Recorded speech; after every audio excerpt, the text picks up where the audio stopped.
Sorry for my mic adjustment there if you guys heard that, but what's going on, guys? Bloody Masters here again with another video. In today's video, first off, I want to thank you guys for 100 subscribers. I was about to say 100k, even though I'm probably not going to reach that. I would love to reach that, but thank you for 100 subscribers. I hit that while I was in school. I was watching my channel, so I want to thank you guys for that.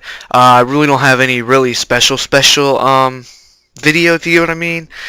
Like no GTA 5 kill montage or anything like that. I'm just bringing another life story, I guess you could say. So I'm gonna just say this first to get it out of the way. If you like this video and you enjoy this video, please hit the like button. And if you're new to my channel, please subscribe for any future content. Alright, now getting into this video. Sorry if you heard that in the background, but getting into this video, I'm gonna be talking about. I had a friend. I'm gonna first explain that I know in my bear in the parking lot, you know, my lockdown stories, I guess you could say. I said I live in a rural area, which I do live in a rural area. You know, I just live out a ways from civilization, I guess you could say. But there is still some civilization out here. You know, small towns. I think you guys are getting the point. So getting into this, I was at a friend's house. He lives in a small town. You know, he just lived in one of those small towns where everybody knew each other. And you know, we were hanging out one weekend, and you know, we were just hanging out, doing our own thing, doing what friends do, I guess. I think you guys know what I'm going on about. But there was this house that was I don't know what the word is, where the city forced the people out because they didn't pay their bills. I think evicted. I think that's what it's called. They evicted them out of the house. I'm not sure if that is. I think some of you older viewers probably know what I'm talking about. Maybe some of you younger viewers know what I'm talking about. But it was just this old rugged house, and there was nobody in there, and there was still stuff in there. So it was technically an abandoned house as well. So we called it the crib because my friend didn't want his parents knowing, and you know, we had other friends there as well. Their parents were strict. They didn't want them going into, you know, other people's property and stuff like that. But obviously, by what I just said, we went in that house. Okay, I'm gonna just say that right there. But I was over at his house for a weekend. You know, like Friday, Saturday, and Sunday. You know, long weekend. And we got an idea to go there Friday. We got an idea to go to the abandoned house and, you know, just do whatever. You know, we just sat down because there was still furniture in there. There was a table, like a kitchen table in there, and the doors were open. The front door was literally wide open. You could see everything inside. The back, we go around and enter the back door because it is kind of on a street that's near a main drag, if you guys get what I mean. So we ran around the back of the house where there was a screen door, which was really really easy to open. There's no lock.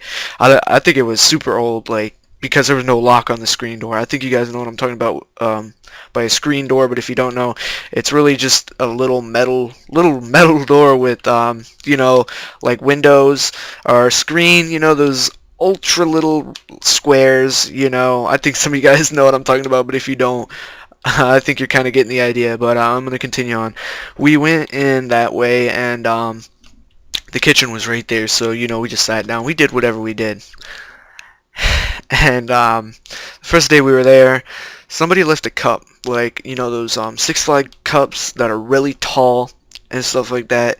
And this is really funny. It was some chick, okay? It was one of her cups that she left there, and she wanted it back. And so me and my friends get this idea. We're like, we're gonna piss in it, all right? No lie, dude. We all, you know, one of us takes the cup, goes in a separate room. We piss in it. Okay, and now I know some of you guys are gonna think this is disgusting because all three of us piss in it, but nah, it was hilarious because, you know, then when she wanted it, she saw it was full of liquid. She was like, "How's it full?" Because she didn't know what it was when she first saw it. She's like, "What's in here, dude? I remember nothing being in here." And we said, "Oh," and we all started laughing. She was like, "What do you guys mean?" And we said that we pissed in it. And she was like, "Oh man," and she put the cup down and she just left. She just left. Now I know you guys are gonna comment lol and stuff like that, but it was really funny. But Saturday we go back, and this is where the story actually gets really good, or what you guys would think is really good. It was really scary for me and my friends.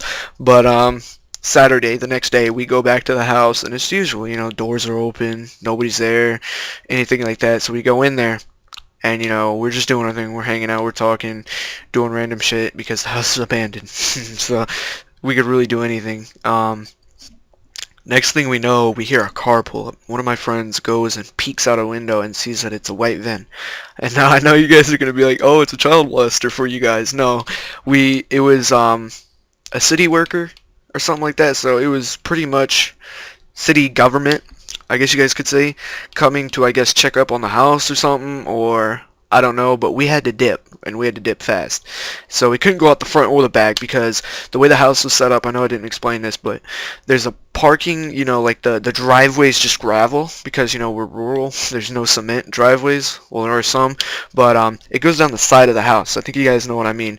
So you see the front door as you're pulling in, but you also walk around the back, and he entered through the back, so we had to get out of there fast. Okay, and our plan was to jump out a side window. We were going to jump out one of the room windows, and we did. We jumped out, and we had to climb through the woods, and these woods were not fun.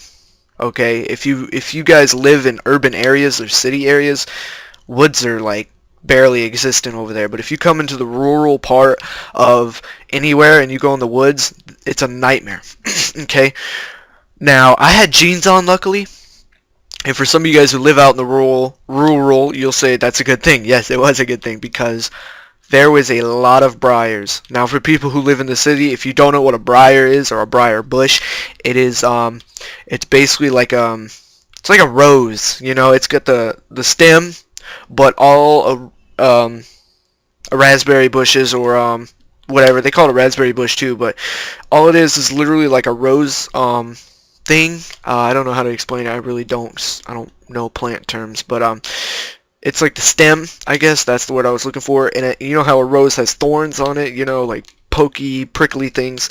Well, that's what a briar bush is. It's basically just the stem of a rose, and that's all it is. It curves and curves around, and it has prickly things all over it, and it hurts.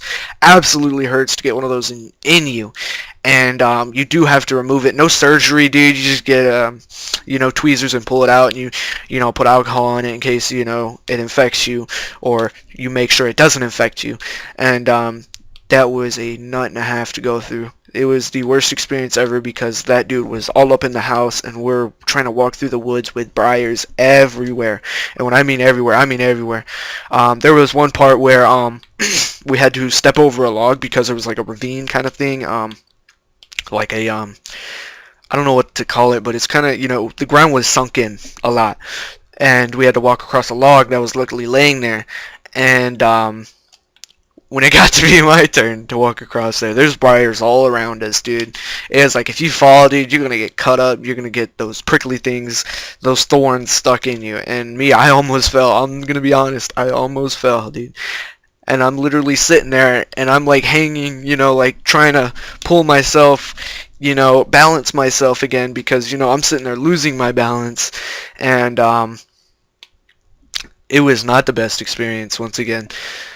But we did get out. We ended up in a park, and we just ran back to his house, and yeah, that was about it. I mean, it's just me and my friends exploring an abandoned house, guys, and it was fun, but fucking scary at the same time, I guess. So yeah, that's about it. I hope you enjoyed this video. Peace.